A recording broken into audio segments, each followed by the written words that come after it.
Buenas Bueno, tardes. Estamos en la cuarta sesión de esta sala y vamos a empezar con los profesores Francisco Zambrano y Vanessa Retamal Gutiérrez con el tema Innovación y TIC en la pedagogía jurídica desde el aprendizaje basado en casos, problemas e investigación hacia el aprendizaje basado en servicios y proyectos. Tenemos 15 minutos, profesora, ujú, y 15 minutos para preguntas. Le agradezco y empezamos su presentación.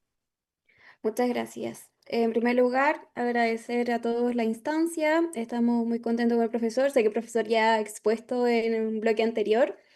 No sé si lo dijo en su momento, pero nosotros somos abogados. Entonces estamos ahora explorando de manera conjunta la pedagogía jurídica desde nuestra expertise hasta el aula. Y bueno, en esta presentación la idea es hacer una recopilación de un trabajo que ya lleva 8 años. Por eso es que hay este desglose de metodologías de aprendizaje activo, porque ha sido básicamente ir descubriendo en conjunto con los alumnos nuevas formas de mejorar la calidad de la enseñanza que entregamos y en el fondo también facilitar el proceso de transposición didáctica. Luego, pusimos este título pomposo, Desconstruyendo la enseñanza del derecho, porque básicamente cuando nosotros pensamos en una facultad de derecho, la mayoría se imaginará un profesor que dicta, que se sienta, y la verdad es que eso no ha cambiado, no ha cambiado en el último tiempo y si bien cada vez son más los colegas que se animan a hacer una modificación en la forma en cómo expresan los contenidos, todavía tenemos em, pocos casos de cambio, ¿no? Todavía nos podemos encontrar en el aula con profesores que entregan manuales y que la interacción con el estudiante se reduce a una breve etapa de preguntas. Por tanto, en este sentido, nosotros hemos buscado darle un plot twist a este relato principal, a este relato hegemónico, y hemos implementado una serie de metodologías activas, principalmente en la casa de estudios en la que nosotros ahora nos desempeñamos, que es la Universidad de Santiago de Chile. Y en este andar, que ya lleva 8 años, en este ejercicio, hemos descubierto cada vez más elementos que tienen que ser incorporados dentro de este proceso, como lo son el uso de las TIC y también la inteligencia artificial. Por tanto, nuestra misión ha sido no solamente entregar contenido, sino también entregar competencia a los estudiantes. Es decir, no solo el saber saber, sino el saber hacer y el saber actuar. Que a nuestra suerte, el derecho administrativo, que es el área de la ciencia jurídica en la que nosotros nos desarrollamos, permite una conexión profunda con la realidad. Y hemos querido, por tanto, explotar también esa posibilidad que nos entrega y enriquecer el proceso de enseñanza-aprendizaje. Ahí está. El camino recorrido, que ya hablamos desde el 2017 al presente, ha sido bastante largo. Para mí me llena de nostalgia porque el profesor me recibió como licenciada para ese entonces. Yo ya soy abogada y ya llevo harto andar en el mundo del derecho. Pero comenzamos en el 2017 con estudiantes de administración pública y esto es importante contextualizarlo. La Universidad de Santiago de Chile es una universidad estatal que está dentro de las mejores universidades del país y hace un par de años, específicamente desde el 2017, que abre la carrera de Derecho. Nosotros, en nuestra área de expertise, Derecho Administrativo, para poder enseñar Derecho Administrativo a los estudiantes de Derecho, teníamos que esperar al menos hasta el tercer año de esa generación. Por tanto, nuestra primera exploración respecto de las metodologías de aprendizaje activo fueron en estudiantes de Administración Pública. Los estudiantes de Administración Pública, que tienen conocimiento de Derecho Administrativo ya en su segundo año, nos permitieron, en primer lugar, darnos cuenta de la problemática que teníamos. Había una clara desconexión entre el programa de Derecho Administrativo y la realidad. Pero además, en términos macrocurriculares, teníamos un plan estratégico institucional que requería el trabajo en equipo, que requería un espíritu crítico, un ejercicio reflexivo, una conciencia social, pero eso no se reflejaba en el programa, ni tampoco en las metodologías sugeridas en el programa, que se reducían a eh, ayudantías, a la entrega de texto y controles de lectura. Por tanto, nosotros, luego de encontrarnos con este problema, nos vimos llamados a buscar una solución. Y partimos con los proyectos de innovación docente. Los proyectos de innovación docente son proyectos establecidos o más bien que se entregan a docentes que postulan a ellos y que tienen un plazo de ejecución de más o menos 2 años. Estos proyectos de innovación docente son iniciativas que la otorga la Vicerrectoría Académica de la Universidad de Santiago de Chile. Y es así que partimos primero con la enseñanza, o sea, perdón, el aprendizaje basado en casos y el aprendizaje basado en problemas. Y con esto le dimos el puntapié inicial a nuestra vuelta de tuerca a la enseñanza del derecho. Los resultados fueron positivos, muy, muy positivos, y eso lo pudimos reflejar en las evaluaciones docentes, pero también en el feedback que recibíamos clase a clase de los estudiantes, que por primera vez veían el derecho desde una tribuna mucho más cercana. Y además le hicimos dialogar entre ellos, no solamente en las clases, en las actividades, sino también en las evaluaciones, procurando mantener una alineación constructiva durante todo el semestre. Tuvimos una muy buena recepción, de hecho, de ahí salieron un par de estudiantes que luego nos acompañaron también como ayudantes en la implementación de otras metodologías de aprendizaje activo ya en otros cursos. Una vez que prototipamos en administración pública, eh, fuimos a la Facultad de Derecho y a pesar que todavía nos quedaba tiempo para poder aplicar lo que habíamos estado aprendiendo en Derecho Administrativo en la Facultad de Derecho, nos fuimos con asignaturas que tributaban a esta, es decir, asignaturas previas al derecho administrativo, como derecho político, derecho constitucional y litigación pública. Y en estas tres asignaturas pudimos nuevamente trabajar en base a otro proyecto de innovación docente que en particular nos permitió explorar el aprendizaje basado en investigación y el aprendizaje más servicio, ¿no? Sobre todo el aprendizaje basado en investigación en derecho político y derecho constitucional, porque estaba principalmente pensado para estudiantes de primer y segundo año de la carrera de derecho y luego para litigación pública a estudiantes ya de cuarto año. A través principalmente del aprendizaje más servicio, le permitimos hacer una bajada práctica a los conocimientos que ellos habían adquirido teóricamente. Y no solamente tuvimos el desafío de aplicar la metodología de aprendizaje activo, sino que en este periodo, como todos, nos vimos encerrados producto de la pandemia. Por tanto, nos vimos enfrentados no solamente a aplicar este proyecto de innovación docente, sino que además hacerlo a través de la virtualidad. Así que ahí tomamos un rol activo y también esto fue muy bien recepcionado por los estudiantes y utilizamos diferentes plataformas para generar actividades de manera virtual. Google Sheet, también teníamos un blog, exploramos al inicio. em, bueno, tuvieron que aprender a utilizar Zoom y entre otras plataformas.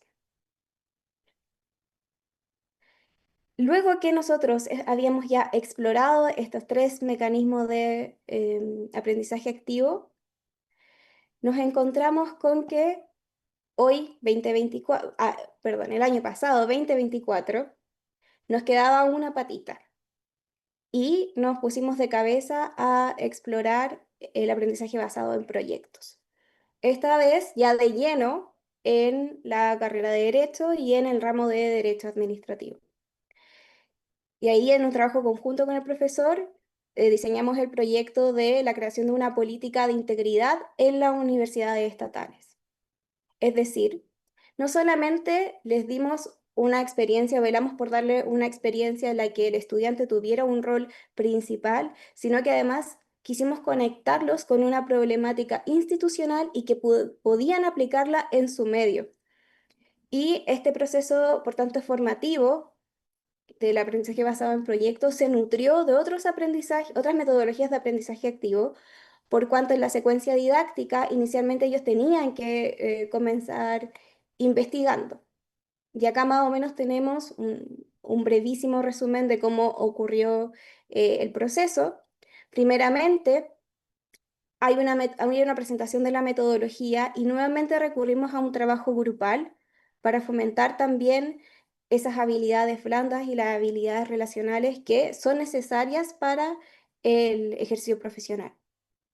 Luego se les llamó, se les solicitó investigar respecto de casos reales de corrupción que habían ocurrido en universidades, para que exploraran, y ahí aplicamos también no solamente AVI, sino que aprendizaje basado en casos, para que pudieran hacer la bajada de qué es lo que está pasando en su medio y por qué este tema es relevante. Una idea que tiene que ser importante para el estudiante cuando está aprendiendo estos contenidos es saber para qué me va a ser útil. Luego también procedió que hicieran una investigación normativa, no solamente de la normativa nacional, sino también internacional, sobre materias de transparencia, integridad pública, corrupción, para que ellos pudieran construir ya desde su área algún tipo de propuesta. Esta propuesta podría ser una política, podría ser una guía institucional, podría ser algún tipo de campaña, alguna construcción de lineamientos. Era libre el producto que ellos quisieran, más tenían que sí o sí cumplir con la consigna, que es que fuese aplicable a una de las universidades estatales. Y luego que ellos de manera grupal, en equipo y habiendo desarrollado la investigación previa, la conformación del marco jurídico y la elaboración de su propuesta, esta era presentada en un panel de expertos que no solamente lo iba a evaluar, sino también le iba a dar un feedback. Y en esto se añadió también, y es una tónica que hemos aplicado en todos los ramos en los que hemos utilizado este tipo de metodologías, diversificar las evaluaciones. Y eso también ha sido bastante bien recibido, sobre todo en esta última evaluación, en la que las notas más altas fueron las autoevaluaciones y las coevaluaciones. Por tanto, nosotros también podemos extraer de eso que el trabajo que ellos han hecho ha sido percibido por ellos mismos y por su entorno como enriquecedor, como esforzado, como un trabajo que les ha exigido, pero que también ha sido fructífero. Y por supuesto, algo que no se me puede quedar en el tintero, que además es uno de los temas favoritos del profesor, es que durante todo este periodo se les aleonó, se les envalentonó a utilizar la inteligencia artificial. Em, Extrañamente, en las aulas, al menos de las que hemos estado nosotros, en la FAE, que es la Facultad de Administración Pública, y en la de Derecho, todavía tenemos estudiantes que al sacar chat GPT, lo usan a escondidas, lo usan debajo de la mesa. Entonces, la idea es también relevar que la inteligencia artificial bien utilizada es un recurso importante. Es un recurso que tiene que ser mirado por un experto y ese experto son ellos mismos. Es decir, en esta etapa también, sobre todo en la primera, enseñarles a hacer prompts correctos, enseñarles a discernir sobre la información que obtienen de la inteligencia artificial fue clave para que después pudieran hacer uso correcto de ese recurso. Y además no podemos negar que hoy en día lo utilizamos en nuestros trabajos y no dotarlos de esas competencias en el aula, en el fondo va a hacer que la brecha entre el mundo profesional y el mundo universitario crezca o se mantenga. Y lo que queremos es acortarlo. Luego de que hemos terminado esta última metodología de aprendizaje, No digo proyecto porque el proyecto todavía nos queda bastante tiempo para ejecutarlo, todavía tenemos que sacar algunos productos de ahí y sacarle un poco más el jugo, pero ya podemos tener las primeras reflexiones. Y una reflexión que me recordó mucho a lo que dijeron en la exposición anterior es la posibilidad de hacer un trabajo interdisciplinario, lo difícil que es coordinar, lo difícil que es llegar a acuerdos, sobre todo en el ámbito universitario, en el que a diferencia de un aula de clases de algún colegio, de alguna escuela, todos los profesores se aunan en espacios más o menos cercanos. En la universidad uno puede llevar años y no conocer a sus colegas, pero resulta muy importante, sobre todo en estos trabajos en el que nosotros utilizamos metodologías de aprendizaje activa, pero además atendemos a casos reales, que las soluciones también puedan ser enriquecidas por otras áreas. Sobre todo en el derecho, que nosotros tenemos un mix, y en el derecho administrativo más todavía, el ámbito en el que la administración regula es todo. O sea, necesitamos saber trabajar con expertos de otras materias y poder llevar eso al mundo del derecho.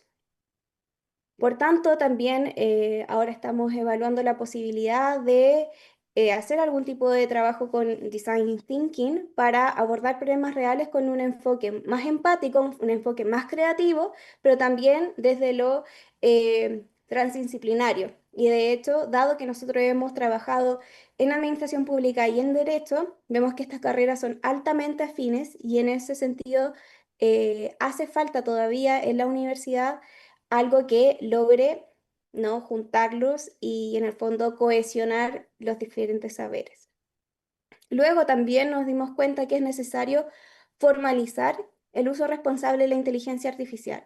No solamente incluirlo en la metodología, sino que darle claridad a los estudiantes de que está permitido. Y eso obviamente como profesores nos desafía, incluso como abogados nos desafía, porque tenemos que determinar la regulación del uso de la inteligencia artificial en el aula. Y eso es algo que todavía, al menos en nuestra universidad, no está zanjado. Recién ahora se está pasando los trabajos por revisores de inteligencia artificial, pero que tampoco son tan fiables. Entonces estamos un poco lidiando en el día a día con ese problema y existe una necesidad de que al menos existan algunos parámetros formales para que los estudiantes sepan en qué términos pueden utilizar. Y eso viene de la mano con este último punto, que es superar el escepticismo docente y la incertidumbre estudiantil sobre las nuevas tecnologías.